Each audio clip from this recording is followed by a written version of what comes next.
Hey again everyone and welcome back.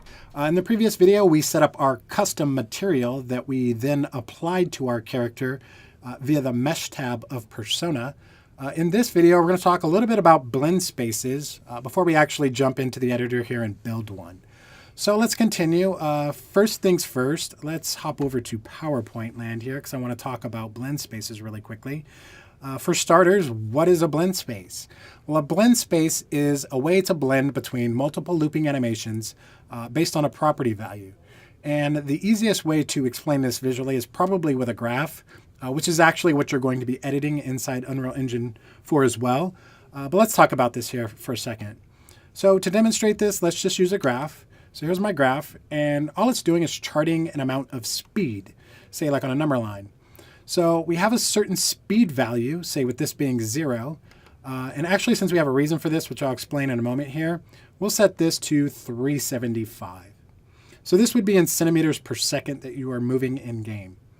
Now, at a value of 0, you might have one particular animation playing. You might say, all right, well, if my character's not moving and my speed is 0, well, I want them to just be standing there, basically in an idle pose. Now, as speed increases and the character begins to move forward, or in any direction really, moving more and more quickly, then we might want to play a different animation. So let's say somewhere around here is 80, and if we are moving at 80 centimeters per second, well then we want our character to start walking. So as speed continues to increase and the character is moving faster and faster, at some point, you may have guessed it already, we're probably going to want him to be running. So there is our running, and hopefully he's not growing in size like he is here in my horrible stick figures. But you kind of get the idea. I guess to help illustrate it, we can add some speed lines like so that he's running very, very fast. But you get the idea. What we actually described here is the premise of a blend space. As this property value, that property value being speed, increases or decreases, we blend between different animations. So in this case, we'd be blending between an idle, blending between our walk, and blending between a running animation. Now, as I mentioned, this is the core behind a blend space, but one important thing to note is that this is what we would call a one-dimensional blend space, or 1D for short. Blend spaces can run in 2 dimensions. We're not really going to be exploring that in this video series, but I did want to mention that.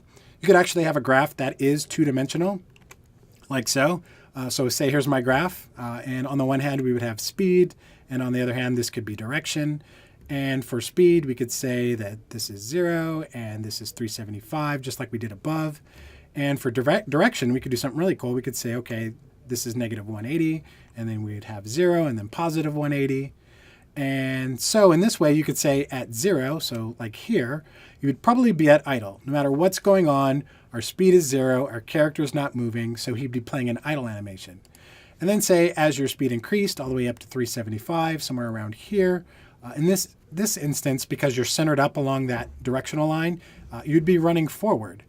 But once you got over to somewhere over here, somewhere in between 0 and 180, somewhere around 90 degrees, you'd be running to the left. And then on this side, you'd be running to the right. And then on the ends, this is actually kind of funny when you think about it.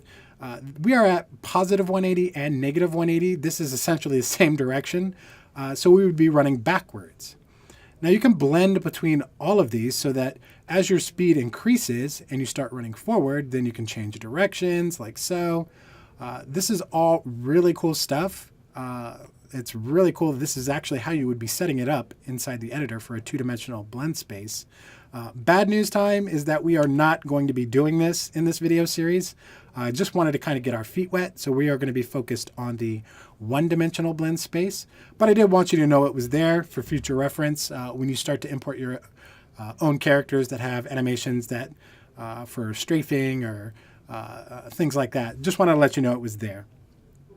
So with all of that out of the way, and now that you have an idea of what a blend space is, we're actually going to hop back to Unreal here and start building our blend space. So to do that, inside the editor here, let me actually close the persona. We don't need that anymore. I'm going to right-click. Actually, I'm going to go to the content browser inside of our animations folder first. I'm going to right-click in there and go up to the animation section. And about halfway down, you'll see the blend space options. There's the 2D blend space, And then there's the blend space 1D. This is the one that we want to select. So go ahead and select that. And it's going to ask us to pick a skeleton. Now we only have one. If you had multiple skeletons, you'd have to define the one that you want to use. But for us, we're just going to use the SK_mannequin skeleton. So go ahead and select that. And it's going to ask us to enter a name. Let's just call this the idle_walk_run blend space. And then let's go ahead and double click to open that up. Now notice it opened up Persona again, but it opened it to the animation tab of Persona. Now we can start editing that animation, this blend space animation. So in the center here, there's an option that we need to check actually to help visually illustrate what's occurring here. This display editor vertically, go ahead and click that checkbox. That's going to create our graph for us over here on the left to kind of help visually see what's going on. And then in the right here, we have our parameter settings. So we have some settings that we want to define. The first is the property value that is going to drive this blend space.